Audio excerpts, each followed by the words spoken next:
Primero era del 3%. Y después fue del 4%. ¿Que fue por el coste de la vida o se decidieron su...?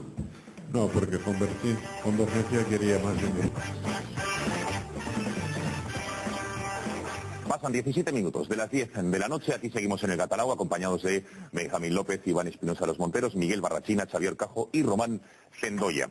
Importantísima noticia, la que conocíamos hoy, la sentencia de la Audiencia Provincial de Barcelona sobre el caso Palau. Y ustedes dirán, ¿qué es el caso Palau? Pues ahora se lo explicaremos someramente, pero básicamente eran unas mordidas, unas adjudicaciones de IZA y el 3%, pero bueno, los importes llegaron a ser del 4% e incluso del 5%, como reconocía uno de los implicados, que es el exdirector del Palau, que es Félix Milleta, quien veían en sus pantallas. Ambos han sido condenados a devolver más de 23 millones de euros junto con, ahí está el principal titular, Convergencia Democrática de Cataluña, el actual Partido Demócrata de Cataluña, el de Artur Mas, el de Carles Puigdemont, el que está huido en Bruselas.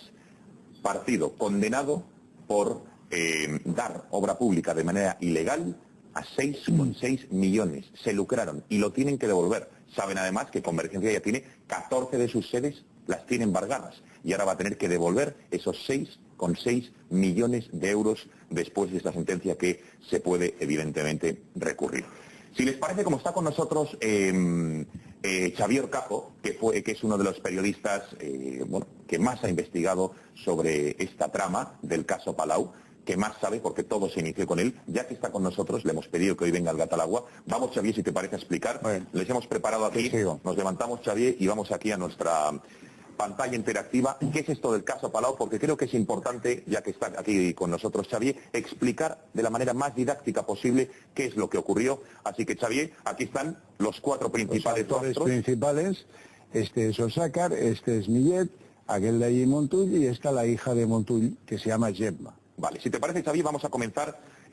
Todos nos tenemos que remontar al año 2002, cuando, Xavier, tú estabas por aquel entonces en la redacción del periódico El País y recibes un anónimo. Y recibo un anónimo que explica lo que ahora escribe la sentencia, que era la trama, el circuito del dinero, incluyendo a empresas constructoras, no citaba un nombre concreto, y daba la sensación de que quien lo escribía, que no aportaba más prueba que un relato redactado, pues tenía bastante idea de lo que pasaba con esto. Yo me fui a ver a los señores fiscales y les dije, mire usted, me ha llegado esto en mi consideración de periodista y aquí lo traigo por si les interesa investigarlo. Me dejaron muy claro que ya tenían ese anónimo. ¿Y ya lo habían recibido? Sí. Y luego pregunté, al cabo de un tiempo, supe que otros periodistas también lo recibieron, pregunté al cabo de un tiempo y me dijeron, no, lo hemos archivado porque no es concreto, porque no tenemos datos con los que investigar esto. Y estuvo hasta el 2009 esta investigación sin que se moviera un lápiz. En un cajón. Básicamente decía que Ferrovial, por cada obra pública cobrada, daba un tanto por ciento al Palau de la Música, ¿no? Daba la impresión que lo había escrito alguien que trabajaba en el Palau, sinceramente, porque conocía bien la mecánica, pero no disponía de pruebas, no aportaba ninguna fotocopia, para entender. Bien. ¿Fue a la Fiscalía o fue a Hacienda? No, fue a la Fiscalía. Al menos a mí me reconocieron en Fiscalía que conocían el anónimo y que era el mismo que ellos habían leído. Yo dejé pasar el tiempo porque pensé que esto lo iban a investigar y luego pregunté y me dijeron, no, lo hemos archivado porque ahí no hay fundamento. Bueno, esto es el anónimo, insisto, mayo de 2002. Interesante, lo recibía la Fiscalía, también Xavier Cajo, y Xavier evidentemente lo ponía en manos de la Fiscalía, que hasta el año 2009 no se toman cartas en el asunto. ¿Cómo funcionaba la trama? Tres actores principales, Xavier, las empresas, en este caso Ferrovial, el Palau de la Música y Convergencia, que aquí someramente vamos a ver cuál era el funcionamiento de cada una de ellas. Y empezamos con Convergencia. Con la relación con Ferrovial. Convergencia obviamente tiene el control de la Generalitat, eso está claro. Entonces decide quién tiene que hacer determinadas importantísimas obras en el territorio catalán.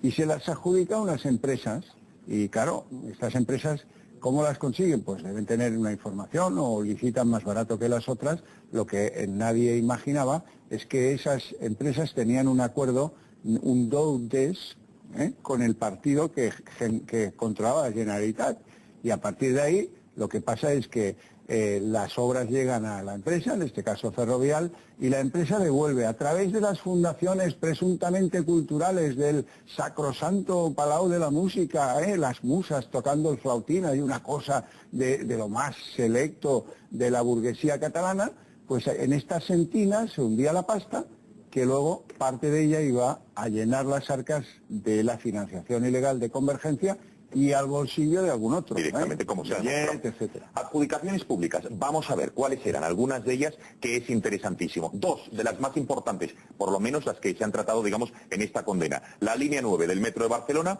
y la Ciudad de la Justicia, ese faraónico palacio que hay en Barcelona. Fíjate, las obras más importantes de la Generalitat las ha hecho Ferrovial. Pregúntense por qué. Sea la autopista Tarrasa-Manresa, que por cierto, en fin, no es la más segura de Europa, la autopista de montaña, donde ha habido muchos accidentes y aún los hay, y luego estos dos obrones, si me lo permitís. La línea 9 del metro, que es una vieja aspiración de la ciudad de Barcelona, y la Ciudad de la Justicia, en unos terrenos que fueron ese cuartel que había enorme al entrar desde el aeropuerto a Barcelona a mano izquierda, ¿no?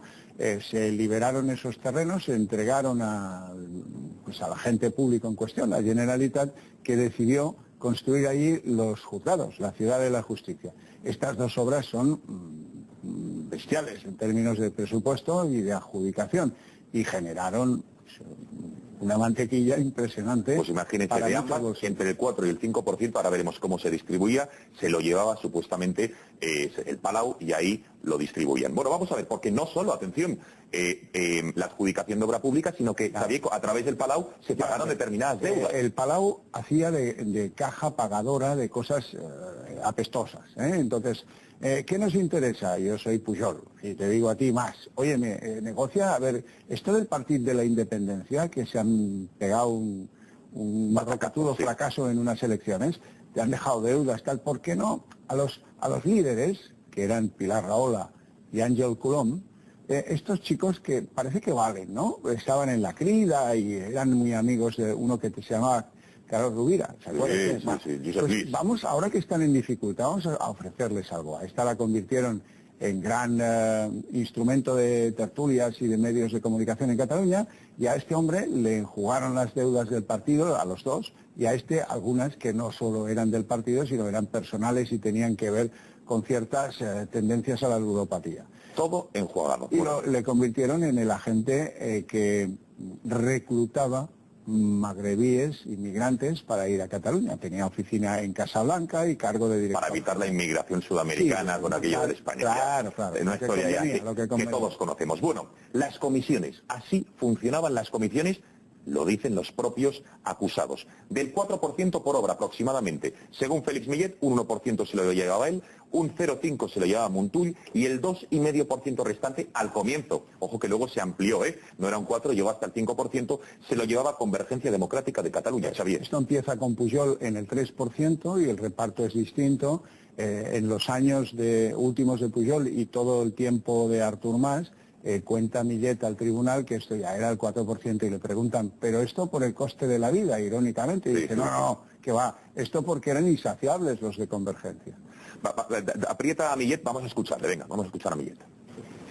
Ferrovial hacía donaciones para que el dinero fuera a Convergencia a cambio de obra pública que Convergencia le daba. 2,5% para la Convergencia y el 1,5% del cual un 1 era para mí y medio para Montoya. Total, un 4%. Total, Xavier, un 4%, lo dice él mismo. Sí, ahí es cuando le dice el fiscal, le dice, oiga, pero esto era por el coste de la vida, y dice, no, esto es que eran insaciables. Bueno, Montull, Xavier, si te parece, vamos a escucharle porque dice lo mismo, Vamos a escucharle. Primero era del 3%. Y después fue del 4%. ¿Que fue por el coste de la vida o se decidieron? No, porque Convergencia quería más dinero. Querían más dinero. ¿Qué pasaba con ese efectivo? ¿Se lo daban ustedes al señor Osácar? ¿Venía a buscarlo al Palau? Sí, venía, yo tenía el dinero a punto, en un sobre, él lo recogía, lo contaba y se iba. Bueno, Xavier, esto ya es obsceno. O sea, el dinero llegaba al Palau en un sobrecito y directamente al contable de Convergencia. Eso es. Que es el que firmaba los recibos. La gente se preguntará, ¿cómo no está imputado Artur Mas? Artur Mas si acaso tenía el acuerdo con la cúpula de Ferrovial para el DOUDES, pero al que mandaba era el tesorero. Claro, por y eso el tesorero llegaba allí y decía, ¿cuánto hay aquí? No sé cuánto. Contaba y decía, recibí. Y esto es lo que cuando entraron las Mossos d'Esquadra en el Palau, se llevaron la documentación contable y el que salía era Osàcar, el tesorero, que es un señor, pues un anciano que seguramente pues no tiene por qué apechar con esto si es que no le toca. Efectivamente. Bueno, vamos a ver más porque esto no concluye aquí. Si le puedes dar a la flecha, Xavi. No, a la flecha. La flecha. Efectivamente. Vale, vamos a ver. La sentencia, ¿qué es lo que dice exactamente? Que digamos que se han defraudado 23,7 millones, de los cuales 14 millones se lo atribuye directamente a Millet y a Montull. ¿En qué se lo gastaron? Pues había en viajes, en obras, en compras, bolsos también, en una boda. Bodas de las dos hijas. Bodas de las dos hijas. En una de las dos hay una anécdota estupenda, que es que Félix Villet, como le llaman en Cataluña, Villet con B de Villet Barcelona. con B, por la pasta, pues organiza en el Palau la boda de una de sus hijas, la de las dos, pero bueno, en uno de los dos casos, cuando termina todo esto, se va a ver al consuegro y le dice, bueno, oye, mira, esto ha costado tantos cientos de miles de euros, me debes la mitad. Encima le cobra el consuegro la mitad. Además, Se habrá enterado ahora y estará muy contento. Bueno, y 6,6 millones de euros, y atención, esto quizás es lo más grave de todo, para Convergencia Democrática de Cataluña, por lo que estábamos hablando de esas comisiones irregulares, esas obras públicas. Esto, financiación irregular, absolutamente, no sé, la más obscena que pueda haber. Porque, hombre, unos señores que presumen de patriotas, nacionalistas, supremacistas y que te miran por encima del hombro, lo que están haciendo es hacer que la economía de la pública catalana, de la Generalitat, vaya peor, porque es evidente que Ferrovial no dejaba de repercutir a la obra lo que pagaba en comisiones. Bueno, y quedan 3,1 millones todavía pendientes de justificar. Si le das a la fiesta, Xavier, sí. Pasamos ya a algunas de las últimas reflexiones. Hay una que me interesa muchísimo. ¿Qué pasa con Artur Mas? Decía Xavier que firmaba Osàcar, que él no dejó su firma en ningún lado. Pero atención, porque Joan Llinares, que fue el presidente el director, del Palau de la Música, cuando se descubrió todo el expolio y lo pusieron, pues entre un consorcio, se le puso a él como persona independiente, ha dicho lo siguiente respecto a Artur Mas. Dale. El tesorero de Convergencia no tenía capacidad para decidir cosas tan importantes como era el que una gran empresa constructora derivara dinero de la contratación pública hacia el partido, que esto se decidía mucho más arriba y que el tesorero de Convergencia, al igual que los tesoreros de todos los partidos, no tienen esa autonomía. Ellos trabajan bajo órdenes de sus superiores.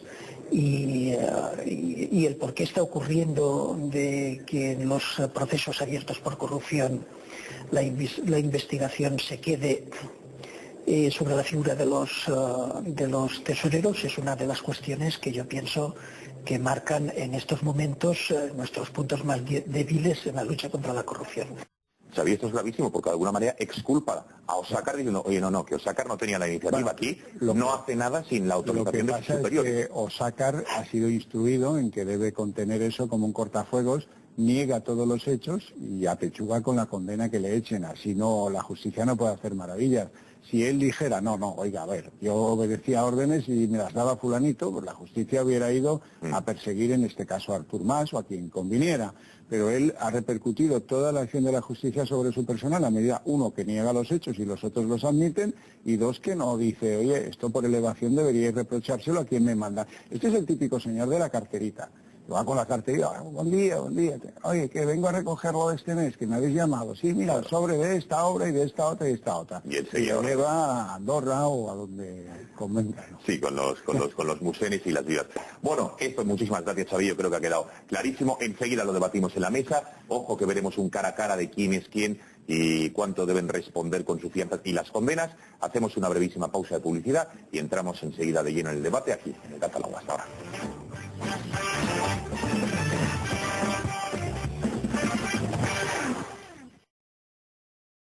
Varias consideraciones antes de entrar en la fundamental, que es que el nacionalismo ens roba. O sea, lo que nos roba es el nacionalismo en Cataluña. Pero antes de entrar en eso, varios matices a cosas que se han dicho. Se está diciendo aquí que antes se había hecho un cordón sanitario al PP por el tema de corrupción. Yo creo que no. Yo creo que el PP, cuya relación con la corrupción es amplísima y hoy sobradamente conocida, no era tan conocida en ese momento. El motivo por el que se hace un cordón sanitario es un motivo puramente ideológico y que tiene más que ver con esa supremacía del nacionalismo. Bueno, pero es que el cordón, Iván, ha permanecido en el tiempo justificado luego con la corrupción. Segundo, respecto a CiU y su relación con el PSOE, que es indudable, no conviene olvidar la relación que tuvo previamente con el PP. El PP gobernó en la segunda etapa de Aznar gracias a CiU, y en su momento también con el PNV, por cierto. Es decir, que el PP, lejos de ser un partido que no tiene nada que ver con el problema del nacionalismo, es uno de los partidos, como el PSOE, que ha contribuido decisivamente a que el nacionalismo haya quedado impune durante muchos años, y la corrupción que proviene del nacionalismo ha quedado impune enormemente gracias a la colaboración del PP y del PSOE. Tercero, yo creo que no hay, ningún partido que haya tenido funciones de gobierno y que hoy esté libre de corrupción. Los mayores casos que se han conocido probablemente en Europa son los de los ERES en Andalucía, el caso Pujol en Cataluña, el PP no hace falta empezar a enumerarlo porque es infinito. Pero claro, el PSOE también tiene un historial, pues podemos empezar a hablar de la época de Felipe González, ¿no? Desde el BOE, compras de aviones, es infinito. Creo que no me equivoco si digo que no hay ningún partido que haya gobernado una entidad mínimamente seria que esté libre de corrupción. Y estábamos diciendo que al final el que la hace la paga. Y esto es cierto relativamente.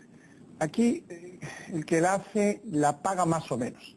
La pagan no los grandes capos, lo pagan los consiglieres, lo pagan no Totorrina, Totorrina, que es el jefe del clan mafioso en Italia, en Italia se acabó en la cárcel. Aquí no, aquí han entrado en prisión los Clemenzas, los consiglieres que tienen un cierto nombre, pero que no son el corazón del factor corruptivo, de la corrupción que es la política. Es decir, aquí Artur Mas se va de rositas. Aquí el señor Pujol no se va de rositas, pero casi. Y cuando decimos que han pasado 16 años sin que haya habido una condena, estamos hablando de que hay gente que está 16 años sometida a una vigilancia y a una sospecha y a la batalla diario que es muy injusto. Pero también es verdad que durante 16 años ha habido una falta de consecuencias políticas sobre lo que ha pasado. Y si se hubiera investigado rápidamente y se hubiera tenido consecuencias en su momento sobre lo que había pasado, no sé yo si el nacionalismo hubiera tenido 16 años en el que ha tenido tan buenos resultados políticos. Porque cuando hablamos de la justicia política, conviene no olvidar cómo se hace en otros países. Yo siempre recuerdo el caso de Madoff, que es la mayor estafa de la historia de Estados Unidos. Una estafa piramidal que tarda 30 años en producirse, porque se produce a lo largo de muchos años, y tarda solamente desde Navidad hasta verano, es decir, unos 8 meses en juzgarse y ejecutarse, sentenciarse y ejecutarse.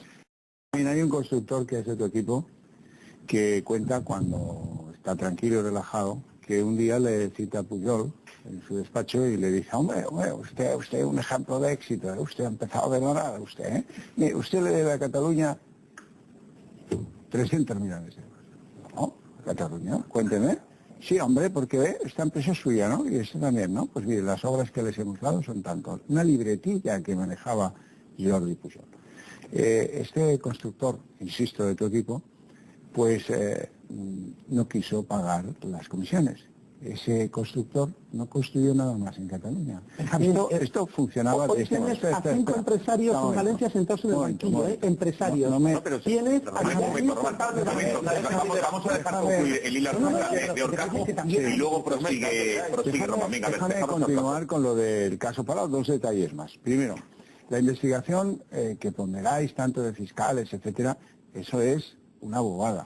La investigación de esto, el día 2009 que la inician, imaginemos en julio, en septiembre está concluida, porque es tan sencilla como decir, contabilidad de la Fundación del Palau de la Música. A ver, ingresos, fulanito, porque no se escondían. Ahí constaba Ferrovial, entrega al propósito de la música catalana tanto. A ver, venga, Consejería de Obras Públicas, obras adjudicadas a este constructor. Muy bien. Haces un Excel y ves que, milagrosamente, coincidiendo en fecha, el 4% de la obra entra en el Palau. Y así una vez, y 2, y 10, y 20, cerrada. Esto en un mes se arregla en cualquier fiscalía, que son muy buenos profesionales. Y por último, no avanzamos en la lucha contra la corrupción porque fijaros que siempre que aparece un caso, un bochinche político de corrupción, hay alguna fundación implicada. En este caso, la Fundación del Palau de la Música Catalana. Las fundaciones son, con alguna excepción, las fundaciones que tienen relación con lo político son unos sumideros, son una vergüenza. están mega protegidas, blindadas, diría yo, por los poderes autonómicos.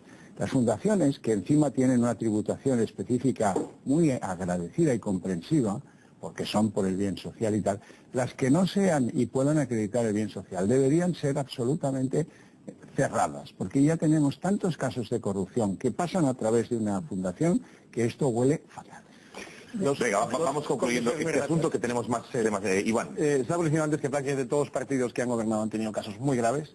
Creo que además están demostrando que se producen a nivel estatal, a nivel autonómico, a nivel provincial, a nivel local, en todos los niveles de administración pública, y tenemos que empezar a hacer algo para acabar con esto. Esa es la clave. No puede ser, porque esto ya es endémico, esto es sistémico, no es que uno por un lado, otro por un lado, fíjate este golfo. No, es que esto es parte del sistema político en España y hay que acabar con esto. Entonces, ¿qué cosas tenemos que hacer? Yo creo que hay dos que son imprescindibles. Primero, que el Tribunal de Cuentas empiece a auditar los partidos y publique sus conclusiones en el año siguiente. O sea, igual que una gran empresa, una mediana empresa, que estos partidos, en el caso del Partido Popular, pues tiene presupuesto de 100 millones de euros, o tenía 100 millones de euros al año. O sea, que ya es una empresa de un cierto tamaño. Esto requiere una auditoría, como la misma que se le exige a un señor que vende zapatos o a un señor que vende servicios de consultoría. Una auditoría bien hecha y no este mejunje que hacen en el Tribunal de Cuentas, que además ni se publica ni se conoce. Y segundo, yo creo que va siendo hora de que pensemos si estamos haciendo bien los ciudadanos españoles poner tanto dinero y tantos recursos en manos de nuestros políticos. Es decir, en España tenemos maravillosos empresarios, grandes trabajadores, buenos deportistas, buenos cocineros, buenos músicos, buenos diseñadores. En general, destacamos en casi todas las materias de la vida. Y hay un sector que nos está machacando, que es el sector político. Pues oiga, será el momento de empezar a pensar que no hay que dejar el 40% de nuestra economía en manos de los políticos. Será el momento de empezar a pensar que hay que reducir el tamaño del Estado en sus vertientes nacional, autonómica, local, provincial. Será el momento de empezar a recuperar de los políticos, por parte de los españoles, el control de nuestro futuro y de nuestros presupuestos y de nuestros impuestos. ¿No será que tenemos que empezar a reducir el control que tienen los políticos en nuestra vida y el dinero que manejan en nuestra vida? Son las dos únicas maneras de hacerlo: auditar sus gastos y reducir la cantidad de dinero que fluye por sus manos. Oiga, pero esto era por el coste de la vida, y dice, no, esto es que eran insaciables. Bueno, Montull, Xavier, si te parece, vamos a escucharle porque dice lo mismo, ¿eh? Vamos a escucharle. Primero era del 3%. Y después fue del 4%. ¿Que fue por el coste de la vida o por se decidieron No, porque Convergencia quería más dinero.